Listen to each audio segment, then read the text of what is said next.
یہ جو حضرت عثمان پہ اعتراضات کرتے ہیں نا، اصل میں صحابہ کے خلاف بولنے کا یہ سلسلہ بر صغیر میں یہ 70s کے آس پاس شروع ہوا ہے. کچھ اسکالر پیدا ہوئے جڑے صحابہ کے خلاف اپنی زبانیں کھولیں، تو ان کا انداز بیان بڑا زبردست تھا، تحریر جو انداز تھا، تو لوگوں میں بالآخر پھر صحابہ کے خلاف زبانیں کھل گئیں اور یہ سلسلہ اب چل پڑا ہے پاکستان میں. ان کے بعد جو آئے ان کی زبانیں اور کھلی، ان کے بعد جو آئے ان کی زبانیں اور کھلی. تو یہ سارے ایک جیسے بدتمیز ہیں، سمجھ رہے ہو. حضرت عثمان رضی اللہ تعالی عنہ، دیکھو کسی سے صراحتاً گناہ ہوتا ہے اس کی کوئی تعویل نہیں ہو سکتی، وہ بالکل 2 اور 2 4 کی طرح ہوتا ہے. حضرت عثمان سے ایسا کوئی گناہ منقول نہیں ہے. اور غزوہ احد میں جو فرار ہوا تھا حضرت عثمان سے، وہ تو اور بھی بہت سارے بڑے بڑے صحابہ سے ہوا تھا، لیکن اس فرار کے بعد انہوں نے دوبارہ رجوع کیا، اس فرار کی تلافی کی، اور پھر قرآن میں ان کی توبہ نازل ہوئی کہ اللہ نے ان کی خطا کو معاف کر دیا ہے اور ان کو حوصلہ دیا اللہ نے. تو اس کے بعد بھی ان پہ اعتراض کرنا کہ غزوہ احد سے فرار ہوا تھا، یہ آپ گویا خدا سے آگے نکلنے کی کوشش کر رہے ہیں. پھر حضرت عثمان رضی اللہ تعالیٰ عنہ کی جو قربانیاں ہیں، نبی صلی اللہ علیہ وسلم کے 2 دفعہ داماد بنے ہیں. ایک بیٹی آپ نے دی، ان کے انتقال کے بعد دوسری بیٹی دی. آج کوئی ایسا کرتا ہے؟ آپ نے ایک داماد کو بیٹی دی، بیٹی کا انتقال ہو گیا تو کتنی بدگمانیاں پھیلتی ہیں، یار اس نے خیال نہیں کیا ہوگا، بیماری کا علاج نہیں کیا ہوگا. ہمارے نبی نے دوسری بیٹی دی، ان کا بھی انتقال ہوا، آپ نے فرمایا اور بھی بیٹی ہوتی تو میں عثمان کو دیتا. اس کے بعد خدا کی قسم جگرا چاہیے حضرت عثمان کے خلاف بولنے کے لیے. بہت ہی کوئی خاندانی نیچ ہوگا، کوئی خاندانی بدبخت ہوگا، کوئی خاندانی یوں سمجھے کہ اس کے نسب میں خلل ہوگا، جو اس فضیلت کے بعد کیا سیدنا عثمان کے خلاف ایک لفظ بولے. اور سنیں آپ صلح حدیبیہ میں کیا ہوا ہے. یہ جو نبی صلی اللہ علیہ وسلم نے 1400 صحابہ سے موت پہ بیعت لی تھی، یہ کس کی خاطر لی تھی؟ عثمان کے خون کی کا بدلہ. دیکھو صلح حدیبیہ میں نبی جنگ کو ٹال رہے ہیں. نبی کیا کر رہے تھے؟ جنگ کو ٹال رہے تھے. کیوں؟ آپ سوچ رہے تھے ہم 1400 ہیں، سامنے ہزاروں ہیں. گراؤنڈ ریئلٹی یہ ہے کہ ہم اسباب کی دنیا میں ان سے لڑ نہیں سکتے، لہذا جنگ کو کیا کرو؟ ٹالو اور ان سے معاہدے کرو مشرکین سے. یہی ہوا نا آخر میں، یہی ہوا نا آخر میں، تاکہ آپ کو دوسرے قبائل سے لڑنے کی فرصت ملے، دین کی تبلیغ کا موقع ملے. آپ نے اپنے خلاف شرطیں منظور کر کے عرب سے جنگ کو ٹالا ہے. لیکن اس صلح حدیبیہ سے پہلے کیا ہوا ہے؟ آپ صلی اللہ علیہ وسلم نے حضرت عثمان کو مکہ بھیجا سفیر بنا کے. افواہ پھیل گئی کہ حضرت عثمان کو شہید کر دیا گیا ہے. ہمارے نبی اتنے غضبناک ہوئے کہ تھوڑی دیر کے بعد جو آپ صلح کر رہے تھے تو آپ نے ان 1400 صحابہ سے موت پر بیعت لے لی کہ عثمان کے خون کا بدلہ ہم رائے گا نہیں جانے دیں گے.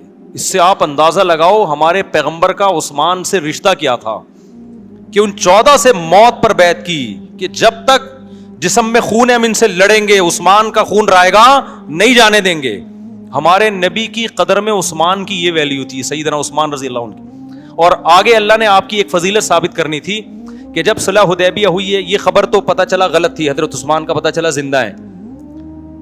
اب جب 1400 صحابہ جو حضرت عثمان کا تو اس وقت کنفیوژن تھی نا کہ زندہ ہیں کہ شہید ہو گئے، لیکن امکان تھا کہ ہو سکتا ہے زندہ ہوں. تو آپ جب موت پہ بیعت لے رہے ہیں تو آپ صلی اللہ علیہ وسلم نے یہ دیکھ کر کہ اگر عثمان موجود ہوتے وہ یقیناً بیعت کرتے. تو آج اس فضیلت سے عثمان کیا ہو رہے ہیں؟ محروم. تو آپ صلی اللہ علیہ وسلم نے اپنا ہاتھ اوپر رکھا اور اپنا بایاں ہاتھ نیچے رکھ کے موت پہ بیعت لی اور فرمایا یہ کس کا ہاتھ ہے؟ عثمان کا. یہاں 2 فضیلتیں حضرت عثمان کے لیے ثابت، 3 فضیلتیں. نمبر 1، عثمان کا خون اتنا قیمتی کہ ان کے لیے موت پر بیعت کی جا رہی ہے، ہلکا نہیں ہے حضرت عثمان کا خون نبی کی نظر میں. نمبر 2، آپ صلی اللہ علیہ وسلم کو اتنا یقین تھا کہ عثمان ہوتے تو موت پر لازمی بیعت کرتے، اتنا یقین.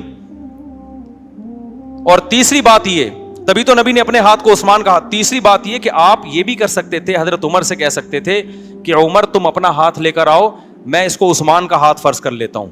ابو بکر تم اپنا ہاتھ لے کر آؤ، میں اس کو عثمان کا ہاتھ فرض کر لیتا ہوں.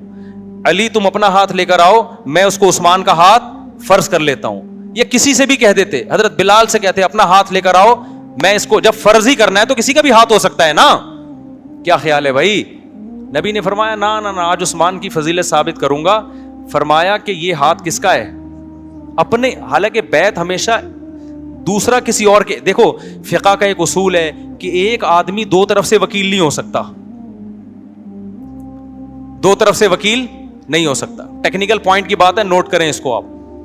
دیکھو اس نے مجھے وکیل بنایا کہ مفتی صاحب میرے لیے بازار سے ایک گھڑی خرید لو, میرے لیے بازار سے ایک گھڑی خرید لو.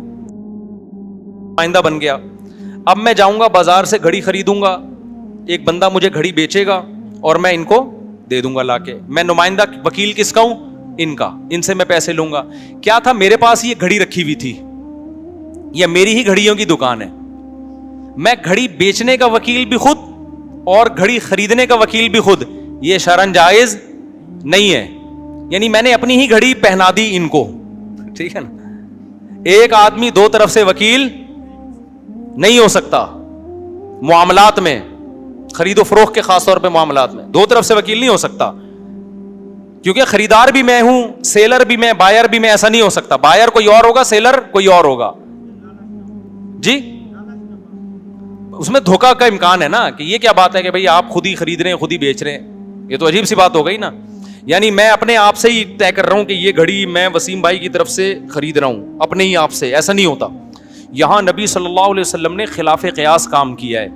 بیعت کرنے والا ہمیشہ دوسرا ہوتا ہے. اگر عثمان موجود نہیں تھے اور بیعت لینے والے پیغمبر تھے, تو عثمان موجود نہیں تھے تو نبی صلی اللہ علیہ وسلم ان کی طرف سے کسی اور کو نمائندہ بناتے تاکہ وہ ان کا وکیل بن جاتا, اور نبی صلی اللہ علیہ وسلم خود موجود تھے بیعت لینے کے لیے. نبی نے بیعت لینے کے لیے خود موجود ہیں, اور یعنی بیعت لینے کے لیے, اور جو بیعت کرنے والے ہیں ان کے وکیل بھی آپ خود ہی بنے ہیں. یہ خلاف قیاس کام کیا ہے جو عام حالت میں جائز نہیں ہے.